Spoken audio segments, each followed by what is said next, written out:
everyone, எல்லாருக்கும் வணக்கம் and welcome back to NISHU'S. It's me, Nisha. நம்ம சேனலை சப்ஸ்கிரைப் பண்ண எல்லாருக்கும் ரொம்ப தேங்க்யூ அண்ட் சப்ஸ்கிரைப் பண்ணலன்னா சப்ஸ்கிரைப் பண்ணிக்கோங்க. இன்றைக்கி ஒரு 1 day vlog தான் உங்கள் கூட நான் ஷேர் பண்ண போகிறேன். இதில் நிறைய பிளான்டிங் பண்ணுறேன், அதுக்கப்புறம் ஒரு ஐட்டம் வாங்கியிருக்கேன். ஸோ அதோட ரிவ்யூலாம் இதில் உங்கள் கூட நான் ஷேர் பண்ணுறேன். ஸோ தோசை மாவு தீர்ந்ததுனால ஃபஸ்ட்டு அதை ஊற போட்டுடலாம் அப்படின்ட்டு எல்லாத்தையும் ஊற வச்சுட்டு இருந்தேன். ஸோ வாஷ் பண்ணி க்ளீன் பண்ணி ஊற வச்சுட்டு இருந்தேன். ஒரு சிலர் என்கிட்ட கமெண்ட்ஸில் கேட்டிருந்தீங்க தோசை மாவுக்கு எந்த ரேஷியோ யூஸ் பண்ணுறேன் அப்படின்ட்டு. நான் தோசை மாவுக்கு ரேஷியோ பார்த்திங்கன்னா 4:1 தான் யூஸ் பண்ணுவேன். 3 இட்லி அரிசி, 1 பச்சை அரிசி, அதுக்கப்புறம் 1 கப் உளுந்து, இந்த ரேஷியோ தான் நான் யூஸ் பண்ணுறது. கூடவே ஒரு 1/2 கப் சிகப்பு அவல், அப்படி இல்லைன்னா வெள்ளை அவல் யூஸ் பண்ணிக்கிட்டோம் அப்படின்னா ரொம்ப நல்லாவே இருக்கும். கொஞ்சமாக வெந்தயம் இதெல்லாம் போட்டு நல்லா ஒரு 4 மணி நேரம் ஊற வச்சுட்டு அதுக்கப்புறம் அரைச்சேன் அப்படின்னா மாவு சூப்பராகவே ரெடி ஆகிடும். தோசையும் இந்த மாதிரி கிறிஸ்பியாக வரும், இட்லியும் பார்த்திங்கன்னா நல்லா சாஃப்டாகவே இருக்கும். குட்டீஸ் 2 பேரும் எந்திரிக்கிறதுக்குள்ளே லஞ்ச் எப்படியாச்சும் ரெடி பண்ணிடலாம் அப்படின்னு பிளான் பண்ணியிருந்தேன். ஆனால் அது கண்டிப்பாக நடக்காது. ஏன்னா நான் எந்திரிச்சா கூடவே ஒருத்தர் எந்திரிச்சு வந்துடுவாங்க. ஸோ கிட்டு எப்போவுமே என் கூடவே எந்திரிச்சு வந்துடுவான். அதுக்கு முன்னாடியே கொஞ்சம் வெஜிடபிள்ஸ்லாம் கட் பண்ணி வச்சுட்டேன் அப்படின்னா கொஞ்சம் ஈஸியாக இருக்கும். அன்றைக்கி பார்த்திங்கன்னா ஜஸ்ட்டு சிம்பிளாக வெஜிடபிள் புலாவ் பண்ணிக்கிட்டு காலிஃப்ளவர் பொரியல் பண்ணிக்கலாம் அப்படின்ட்டு காலிஃப்ளவர் ஃபஸ்ட்டு கொஞ்சம் ஒரு 10 நிமிஷம் இந்த மாதிரி சுடு தண்ணியில் போட்டு எடுத்தோம் அப்படின்னா அதில் இருக்க அந்த பூச்சியெல்லாம் தனியாக வந்துடும். ஸோ அதுக்கப்புறம் யூஸ் பண்ணிக்கலாம். நெக்ஸ்ட்டு இந்த வெஜிடபிள் புலாவ் பண்ணுறதுக்கு காரம் கம்மியாக தான் நான் எடுப்பேன், ஏன்னா கிட்ஸுக்கும் சேர்த்து பண்ணுறதுனால. கொஞ்சமாக ஆனியன்ஸை இந்த மாதிரி தின் ஸ்லைசஸாக நீட்டாக கட் பண்ணி எடுத்துக்கிறேன். அதுக்கப்புறம் காரத்துக்கு தகுந்த மாதிரி பச்சை மிளகாய் எடுத்துக்கலாம். நான் வந்து ஒன்று தான் எடுத்திருக்கேன், ஏன்னா கிட்ஸும் சாப்பிட மாட்டாங்க அந்தளவுக்கு. ஸோ ஃபஸ்ட்டு தேவையான வெஜிடபிள்ஸ் எல்லாம் கட் பண்ணி வச்சுட்டேன். நான் இதுக்கு பார்த்திங்கன்னா கேரட்ஸ் யூஸ் பண்ணிக்கிறேன். அதை ஜஸ்ட் இந்த மாதிரி பீல் பண்ணிவிட்டு கொஞ்சம் பெருசாகவே போட்டுக்கலாம், ஏன்னா புலாவுங்கிறதுனால. பொரியலுக்கு நம்ம குட்டி குட்டியாக பண்ணுவோம், ஆனால் புலாவுக்கு இந்த மாதிரி ஹாஃபாக கட் பண்ணி அதை ஒரு ஹாஃப் ரவுண்டாக வச்சு கட் பண்ணி யூஸ் பண்ணிக்கலாம். ஸோ கேரட்ஸும் ரெடி பண்ணியாச்சு. ரொம்பவே சிம்பிளாக பண்ணுற மாதிரினா இந்த மாதிரி வெஜிடபிள் ரைஸ் தான் நான் ப்ரிஃபர் பண்ணுவேன். அதுவும் கிட்ஸ் வீட்டில் இருக்கும்போது நம்ம ரொம்பவே குக்கிங்கில் கான்சென்ட்ரேட் பண்ண முடியாது, ஏன்னா அவங்க கூடயும் இருக்கணும். அப்படிங்கிறதுனால எப்படி ஈஸியாக முடியுமோ அதுதான் நான் ப்ரிஃபர் பண்ணுவேன். இந்த மாதிரி 1 pot ரைஸ் பண்ணணும் அப்படின்னும் போது நான் ஒன்று பாஸ்மதி தான் ப்ரிஃபர் பண்ணுவேன், அப்படி இல்லைன்னா சீரக சம்பா. இது 2த்துல எதனா ஒன்று தான் யூஸ் பண்ணுவேன். அன்றைக்கி பாஸ்மதி நிறைய இருந்ததுனால நான் அதுவே எடுத்துக்கிட்டேன். பாஸ்மதி ரைஸை ரொம்ப நேரம் ஊற வைக்கணும்னு அவசியம் இல்லை. ஜஸ்ட் ஒரு 10லேருந்து 15 நிமிஷம் ஊற வச்சா கூட போதும். அதை விட கம்மியாக இருந்தாலுமே ஓகே தான், ஏன்னா அது வந்து நிறைய நேரம் ஊற வச்சோம் அப்படின்னா ரைஸ் சீக்கிரமாக உடையிறதுக்கும் சான்சஸ் இருக்குது. ஸோ அதனால நான் ஜஸ்ட் ஒரு 10 நிமிஷம் தான் ஊற வைப்பேன். இந்த புலாவ் பண்ணுறதுக்கு பார்த்திங்கன்னா ஒரு ப்ரெஷர் குக்கரில் கொஞ்சமாக ஆயிலும் கொஞ்சம் கீ ஆட் பண்ணிவிட்டு அதில் எல்லா ஸ்பைசஸும் ஆட் பண்ணிக்கலாம். இந்த பிரிஞ்சி இலை, பட்டை, லவங்கம், ஏலக்காய் இதெல்லாம் போட்டுட்டு கட் பண்ணி வச்சுருக்க வெங்காயம் அது நல்லா வதங்கினதும் பச்சை மிளகாய் இதெல்லாம் போட்டு நல்லா வதக்கிக்கலாம். இது கொஞ்சம் வதங்கினதும் அதில் நம்ம கட் பண்ணி வச்சுருக்க கேரட்ஸையும் சேர்த்து போட்டுட்டு இது எல்லாத்தையும் நல்லா வதக்கிக்கலாம்.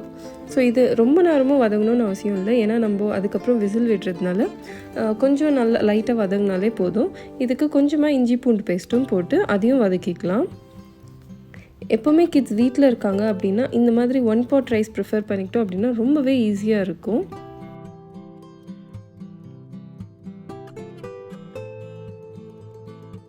இப்போது கட் பண்ணி வச்சுருக்க கேரட், அதுக்கப்புறம் பீன்ஸ் இது எல்லாத்தையும் சேர்த்துக்கலாம். இது லைட்டாக ஜஸ்ட்டு வதக்கி விட்டாலே போதும். நான் எப்போவுமே சால்ட் வந்து ரைஸுக்கும் தேவையான அளவு தான் போட்டுடுவேன், ஏன்னா அதுக்கப்புறம் நம்மளால் கரெக்ட் பண்ண முடியாதுங்கிறதுனால முன்னாடியே எவ்வளோ சால்ட் தேவையோ அந்தளவுக்கே ஆட் பண்ணிக்கலாம். ஸோ இப்போ பார்த்திங்கன்னா ரைஸுக்கும் சேர்த்து தான் நான் சால்ட் ஆட் பண்ணுறேன். சால்ட் போட்டோன்னா இன்னும் நல்லாவே வதங்கிடும் வெஜிடபிள்ஸ்.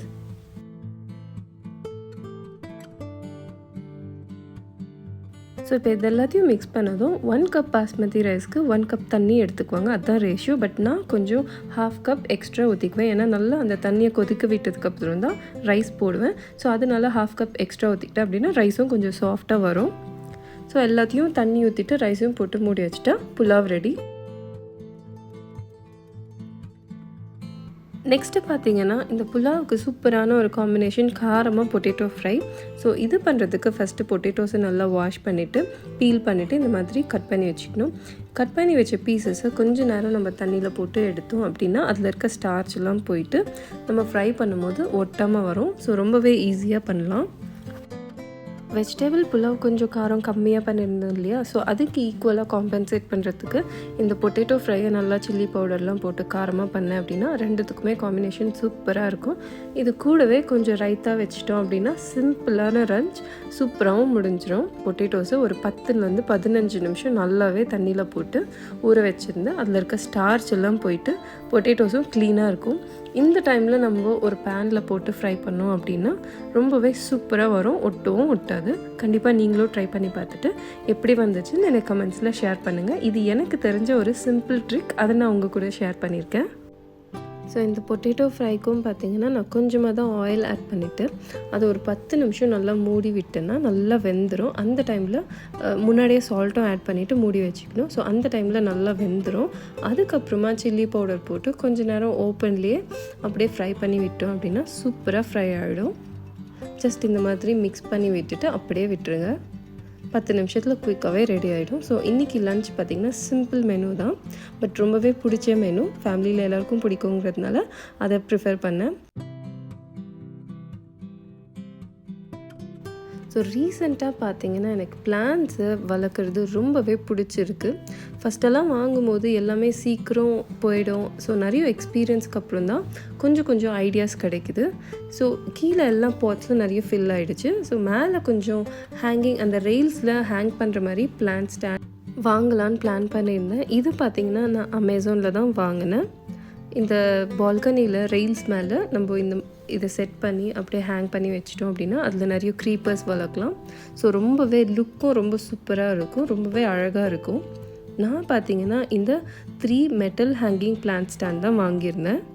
ரொம்பவே சூப்பராக இருந்துச்சு. லுக் வைஸ் பார்த்திங்கன்னா அந்த ஒயிட்டில் வித் கோல்ட் காம்பினேஷன் ரொம்பவே சூப்பராக இருந்துச்சு. நான் இப்போ கவர்லேருந்து எடுத்து காட்டுறேன், அப்போ உங்களுக்கு அந்த கலர்ஸ்லாம் கிளியராக தெரியும்.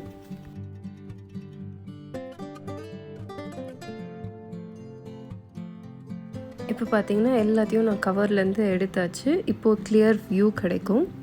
இது பார்த்திங்கன்னா நல்லா ஹெவி மெட்டலாக இருக்குது. ஃபுல்லாகவே ஒயிட்டில் கீழே மட்டும் கோல்டு கலர் கொடுத்துருக்காங்க, அதுக்கப்புறம் மேலேயும் கோல்டு கொடுத்துருக்காங்க. இந்த கலர் காம்பினேஷன் மோஸ்ட்டாகவே நிறைய பேருக்கு பிடிக்கும்னு நினைக்கிறேன். ஏன்னா எனக்கும் ரொம்பவே பிடிச்சிருந்தது. ரொம்ப மைல்டாக எலகண்ட்டாக இருந்தது. ஸோ லுக்கும் பார்த்திங்கன்னா நல்லாவே இருக்கும். இதில் அந்த க்ரீன் கலர் பிளான்ட்ஸ் வைக்கும்போது ரொம்பவே அழகாக இருக்கும். மெட்டலும் பார்த்திங்கன்னா நல்லா ஸ்டெடியாக தான் இருந்தது. ஸோ வெயிட்டும் கொஞ்சம் நல்லாவே தாங்கும் அப்படிங்கிற ஐடியாவோடு தான் வாங்கியிருந்தேன். இதுக்கு பார்த்திங்கன்னா ஹேங்கிங்க்கு 2 செட் ஆஃப் ஹேங்கர்ஸ் கொடுத்துருந்தாங்க. ஒன்றுத்துக்கும் 2 வந்துருந்துச்சு. ஸோ அதை அந்த ஸ்க்ரூவில் போட்டு டைட் பண்ணி நம்ம ஹேங் பண்ணணும். கீழேயும் பார்த்திங்கன்னா சின்னதாக ஒரு ஹோல் இருந்தது. ரொம்பவும் வாட்டர் நம்ம ஊற்றக்கூடாது. ஸோ ட்ரை ஆனதுக்கப்புறம் தான் ஊற்றணும் அப்படிங்கிறதுனால சின்ன ஹோல் தான் இருந்தது. இப்போ பார்த்திங்கன்னா அந்த ஸ்டாண்டையும் நான் உங்களுக்கு ஓப்பன் பண்ணி காட்டுறேன். சாரி, அந்த ஹேங்கர்ஸ் பேக்கேஜும் ரொம்ப நல்லாவே பேக் பண்ணியிருந்தது, டேமேஜும் இல்லை. ஸோ இப்போ பார்த்திங்கன்னா என்கிட்ட இந்த 2 ஹேங்கர்ஸ் இருக்குது. அதுலேயே ஸ்க்ரூஸும் கொடுத்துருக்கிறதுனால நம்ம ஜஸ்ட்டு அதை செட் பண்ணி அப்படியே ஹேங் பண்ணிட்டோம் அப்படின்னா சூப்பராக இருக்குது. ஸோ ஒரு பாட்டுக்கு 2 ஹேங்கர்ஸ் வருது, பார்த்திங்கன்னா உங்களுக்கே தெரியும். ஸோ இதை செட் பண்ணுறதும் ரொம்பவே ஈஸியாக தான் இருக்கும். ஜஸ்ட் அந்த ஸ்க்ரூஸ் போட்டு அதை போல்ட் போட்டு டைட் பண்ணோன்னா ஃபினிஷ் ஆகிடும். இது எல்லாத்தையும் நான் செட் பண்ணிவிட்டு உங்களுக்கு காட்டுறேன். ஸோ என் கையில் பார்த்திங்கன்னா இப்போது 6 ஸ்டாண்டு, அந்த ஸ்டாண்டோட ஹேங்கர்ஸ் இருக்குது. இது எல்லாத்தையும் செட் பண்ணதுக்கப்புறம் அந்த வியூ எப்படி இருக்குதுன்னு நான் பார்க்குறேன். ப்ளஸ் பிளான்ட்டிங்கும் நான் என்னென்ன பிளான்ஸ் பண்ணியிருக்கேன் அப்படிங்கிறது, அந்த பிளான்ட்டோட டீட்டெயில்ஸ் எல்லாமே உங்களுக்கு நான் ஷேர் பண்ணுறேன்.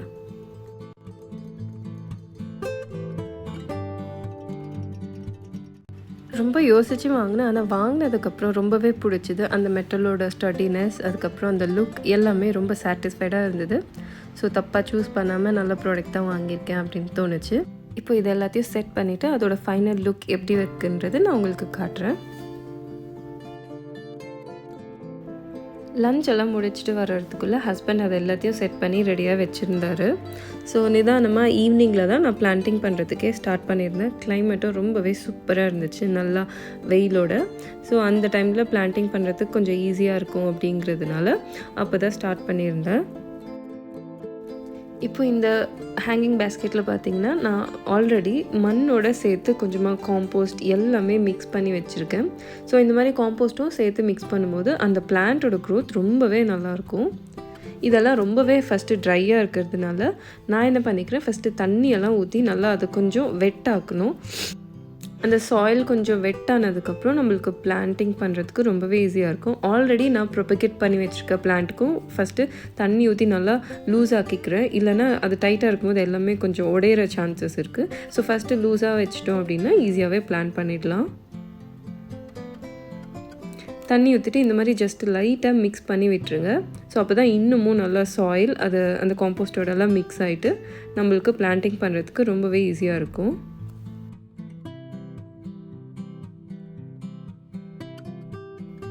ஸோ இப்போ எப்படியும் ஒரு 5 minutes ஆகிடுச்சு. நல்லா கொஞ்சம் நேரத்துக்கப்புறம் இப்போ பிளான்டிங் அதில் பண்ணோம் அப்படின்னா நல்லா கரெக்டாக ஃபிக்ஸ் ஆகிடும். எப்போவுமே எது பண்ணாலும் கிட்ஸும் என் கூடவே இருப்பாங்க. ஸோ இந்த பிளான்டிங் பண்ணுறதெல்லாம் அவங்களுக்கு இப்போவே கொஞ்சம் இன்ட்ரெஸ்டிங்காக இருக்குது. ஸோ அது ஒரு ஆக்டிவிட்டி மாதிரியே பண்ணிகிட்ருப்பாங்க. இது பார்த்திங்கன்னா பேபி சன்ரோஸ். இதுக்கு இது ஒரு கைண்ட் ஆஃப் சக்லண்ட், நல்லாவே ஒரு க்ரீப்பிங் பிளான்ட் மாதிரி நல்லா பஞ்சியாக வளரும். இதில் பார்த்திங்கன்னா இதில் ஃப்ளவர் கூட பிங்க்காக சின்னதாக அழகாக வரும். ரொம்பவே நல்லா இருக்கும், அது பார்க்குறதுக்கு நல்லா லுக்காக இருக்கும். அதுவும் இந்த ஒயிட் கலர் பேஸ்கெட்டில் நல்லா க்ரீனாக பஞ்சியாக அதை ஹேங் ஆகும்போது ரொம்பவே அழகாக இருக்கும். இதுக்கு தண்ணி எப்படி ஊற்றணும் அப்படின்னா, ஃபஸ்ட்டு நல்லா தண்ணி ஊற்றுனதுக்கப்புறம் நல்லா ட்ரை ஆகணும். அதுக்கப்புறம் தான் திருப்பி நம்ம வாட்டர் பண்ணணும். அப்படி இல்லை அப்படின்னா அந்த லீவ்ஸ் எல்லாம் அந்த தண்ணியிலேயே கொஞ்சம் வேஸ்ட்டாக போயிடும். ஸோ அதுக்கு என்ன பண்ணுறதுனா, நல்லா தண்ணி ஊற்றிட்டு அதுக்கப்புறம் கொஞ்சம் ட்ரை ஆகும். ஸோ மேலே ஃபுல்லாக ட்ரை ஆச்சு அப்படின்னா அடுத்தது நம்ம தண்ணி ஊற்றிக்கலாம். இதுக்கு ரொம்ப தண்ணியும் அவசியம் இல்லை, இன்டைரக்ட் லைட்டில் வச்சா கூடவே நல்லா வரும். ப்ளஸ் பால்கனியில் இருந்தால் இன்னுமே ரொம்ப அந்த லுக்கே சூப்பராக இருக்கும். ஸோ அதனால தான் இது மோஸ்ட்டாக நான் ப்ரிஃபர் பண்ணுவேன். இது ரொம்பவே க்ரீனாக இருக்கிறதுனால எனக்கு ரொம்ப பிடிச்சிருந்தது. ஸோ இதை நான் கொஞ்சம் ப்ரொபகேட் பண்ணி வச்சுருந்தேன். நெக்ஸ்ட்டு பார்த்திங்கன்னா சின்னதாக ஒரு மணி பிளான்ட். இது கொஞ்சமாக இருக்கிறதுனால இது க்ரோ ஆகுமான்னு எனக்கு டவுட்டு தான். பட் இருந்தாலும் அது எனக்கு அந்த ஒயிட் அண்ட் க்ரீன் காம்பினேஷன் இருந்ததுனால ரொம்பவே பிடிச்சிச்சு. ஸோ ட்ரை பண்ணி பார்க்கலாம் அப்படின்ட்டு தான் அதையும் நான் பிளான் பண்ணி வச்சுருக்கேன்.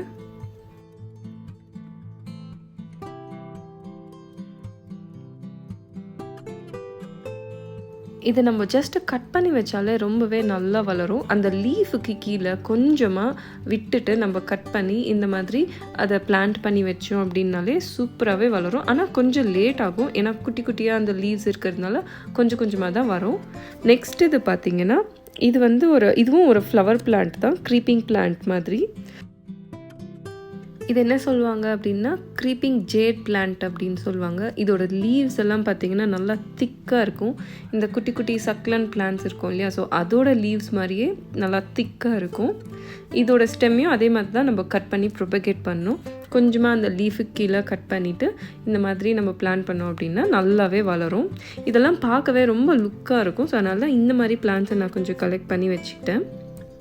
நெக்ஸ்ட்டு கொஞ்சம் மணி பிளான்ட்டும் இருந்தது. ஸோ ஒரு பாட்லேருந்து இன்னொரு பாட்டில் அதையும் கட் பண்ணி வச்சுட்டேன் அப்படின்னா அதுவும் நல்லா பஞ்சியாக வளரும்.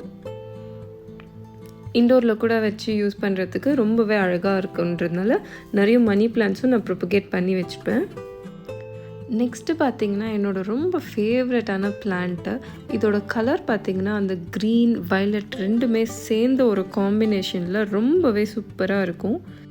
அதுவும் இந்த ஒயிட் பேஸ்கெட்டில் அதோட லுக்கே வேறு லெவலில் இருக்குது. ரொம்பவே எனக்கு பிடிச்சி சாட்டிஸ்ஃபைடாக இருக்குது.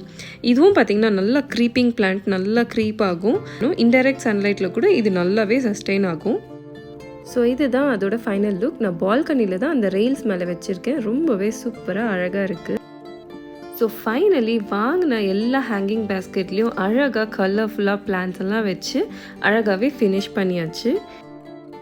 ஸோ எனக்கு தெரிஞ்ச ஒரு சில பிளான்டிங் ட்ரிக்ஸ் அண்ட் பிளான்ட்டோட டீட்டெயில்ஸ் எல்லாம் நான் ஷேர் பண்ணியிருக்கேன். உங்களுக்கும் பிடிச்சிருக்கான்னு எனக்கு கமெண்ட்ஸில் மறக்காமல் ஷேர் பண்ணுங்கள். அதுக்கப்புறமா எல்லாம் யூஸ்வலாக வேலையெல்லாம் முடிச்சுட்டு கீழே போய் கிட்ஸையும் கொஞ்சம் நேரம் என்டர்டெயின் பண்ணுவோம். கண்டிப்பாக கொஞ்ச நேரமாச்சு அவங்க ப்ளே ஏரியாவில் விளையாட விட்டு கூப்பிட்டு வந்தோம் அப்படின்னா அவங்களுமே ரொம்ப ஃப்ரீயாக இருப்பாங்க. நல்லாவே எனர்ஜெட்டிக்காக விளையாடிட்டு வீட்டுக்கு வரும்போது நல்லா டயர்டாகிட்டு நல்லா தூங்கிடுவாங்க.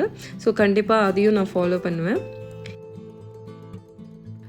இந்த வீடியோ உங்களுக்கு பிடிச்சிருந்தால் லைக் பண்ணுங்கள் அண்ட் உங்களோட ஃபீட்பேக்ஸும் எனக்கு கமெண்ட்ஸில் ஷேர் பண்ணுங்கள். ஃபர்ஸ்ட் டைம் பார்க்குறீங்கன்னா சப்ஸ்கிரைப் பண்ணிக்கோங்க. வேறு ஒரு இன்ட்ரெஸ்டிங் வீடியோவில் உங்கள் எல்லோரையும் மீட் பண்ணுறேன். Until then, bye from Nisha.